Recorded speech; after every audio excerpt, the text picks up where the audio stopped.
Bismillahirrahmanirrahim. Assalamualaikum warahmatullahi wabarakatuh. Yang terhormat Bapak Rahmat Ubedillah Ahror SH.MH selaku dosen pengampu mata kuliah Hukum Pidana. Sebelumnya izinkan saya untuk memperkenalkan diri saya, Heni Yunanti dengan NPM 2021020073 dari Prodi Hukum Tata Negara Fakultas Syariah kelas B UIN Raden Intan Lampung, bahasa Belanda atau disebut Strafrecht, serta dalam bahasa Indonesia atau sanksi pidana atau hukuman. Menurut R. Susilo, hukuman adalah penamaan bagi semua akibat hukum karena telah melanggar suatu norma kedisiplinan. Menurut Pompe, hukum pidana adalah semua peraturan hukum yang menentukan terhadap tindakannya yang seharusnya dijatuhkan pidana, dan apa macam pidananya yang bersesuaian perseorangan atau individu atau hak-hak asasi manusia dan melindungi kepentingan masyarakat dan negara dengan perimbangan serasi kejahatan atau tindakan tercela satu pihak dari tindakan penguasa yang sewenang-wenangnya di lain pihak. Sumber-sumber hukum pidana. Terdapat beberapa sumber dari hukum pidana yang berlaku di Indonesia. 1. Kitab Undang-Undang Hukum Pidana. KUHP merupakan sumber utama hukum pidana Indonesia. KUHP terbagi dalam 3 buku. Buku pertama bagian umum, buku kedua tentang kejahatan, buku ketiga tentang pelanggaran. 2. Undang-undang di luar KUHP. Undang-undang ini memuat aturan-aturan untuk tindak pidana khusus seperti pemberantasan tindak pidana korupsi, kekerasan dalam rumah tangga, narkotika, dan lain sebagainya. 3. Hukum adat.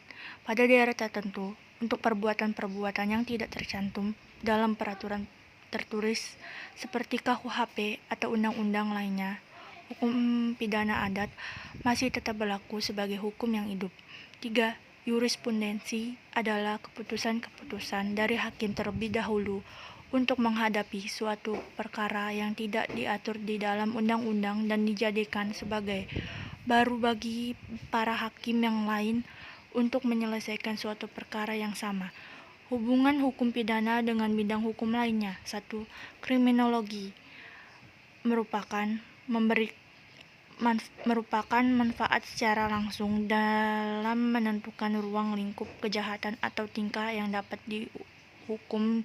Sebaliknya, hukum pidana juga membutuhkan pendekatan dan kebijakan kriminal.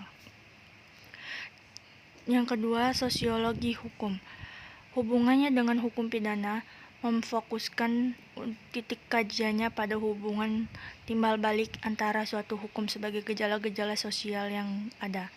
3. Filsafat hukum. Hukum pidana memiliki pencapaian dalam terdapat 3 hal yang perlu diperhatikan mengenai tindak pidana. 1. Perbuatan pidana adalah perbuatan oleh suatu aturan hukum yang dilarang dan diancam pidana. 2. Larangan yang ditunjukkan kepada perbuatannya suatu keadaan atau kejadian yang ditimbulkan oleh kelakuan orang, sedangkan ancaman pidana ditunjukkan kepada orang yang menimbulkan kejadian itu. 3. Antara larangan dan ancaman pidana ada 2 hubungan erat. Oleh karena itu, diantaranya kejadian dan orang yang menimbulkan kejadian. Menurut Simons, unsur tindak pidana adalah perbuatan manusia diancam dengan pidana melawan hukum dilakukan dengan kesalahan oleh orang yang mampu bertanggung jawab. Menurut Moeljadno, unsur tindak pidana 1. Perbuatan manusia. 2. Memenuhi rumusan dalam undang-undang, syarat formil. 3. Bersifat melawan hukum, syarat material. Simons dalam buku Colin Howard menyebutkan adanya unsur objektif dan subjektif dari tindak pidana. Objektif, perbuatan orang akibat dari kelihatan dari perbuatan itu, mungkin adanya keadaan tertentu yang menyertai perbuatan itu, contohnya pasal 281 KUHP dilakukan di muka umum. Subjektif, orang yang mampu bertanggung jawab adanya kesalahan atau dolus. Jack Hack menyebutkan fakta yang berkaitan dengan penetapan berat ringan tindak pidana. Tercakup ke dalamnya 1. Delik yang diperbuat. 2. Nilai yang dari kebendaan hukum yang terkait. 3. Cara bagaimana aturan dilanggar, kerusakan yang lebih lanjut, personalitas pelaku, umur, jenis kelamin, dan kedudukannya dalam masyarakat. 6. Mentalitas yang ditunjukkan, misalnya karakter kebangsaan. 7. Rasa penyelesaian yang mungkin timbul, dan 8 catatan kriminalitas. Jenis-jenis tindak pidana. 1. Kejahatan dan pelanggaran. Pembagian delik atas kejahatan dan pelanggaran terlihat dari pembagian isi dan KUHP. Ada yang menyatakan bahwa pelanggaran kejahatan memiliki perbedaan dari segi kualitatif, yaitu kejahatan, perbuatan yang bertentangan dengan keadilan terlepas apakah perbuatan itu diancam pidana atau tidak.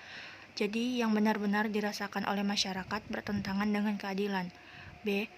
Pelanggaran atau Wetsdelensten.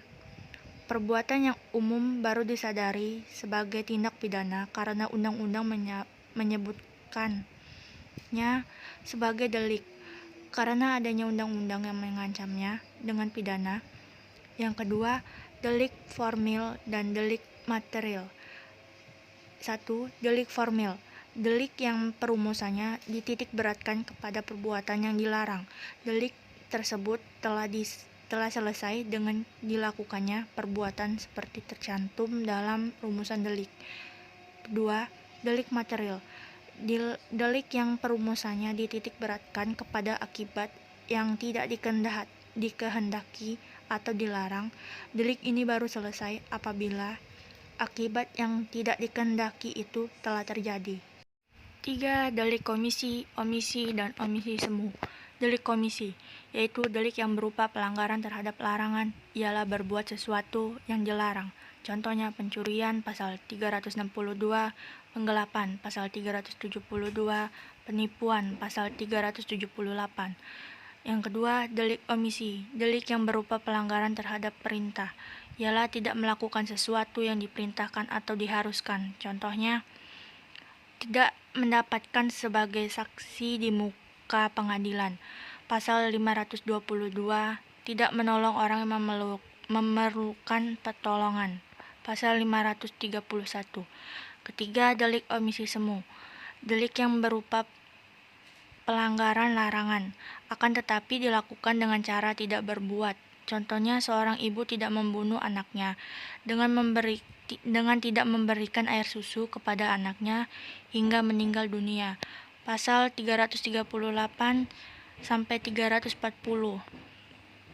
4. Delik dolus atau delik culpa. Delik kesengajaan atau disebut dolus, delik yang memuat unsur kesengajaan. Contohnya pasal 187, 197, 245, 310, 338.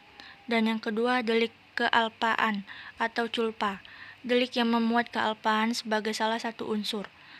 Contohnya pasal 195, 197, 201, 203, 231, ayat 4, dan 359.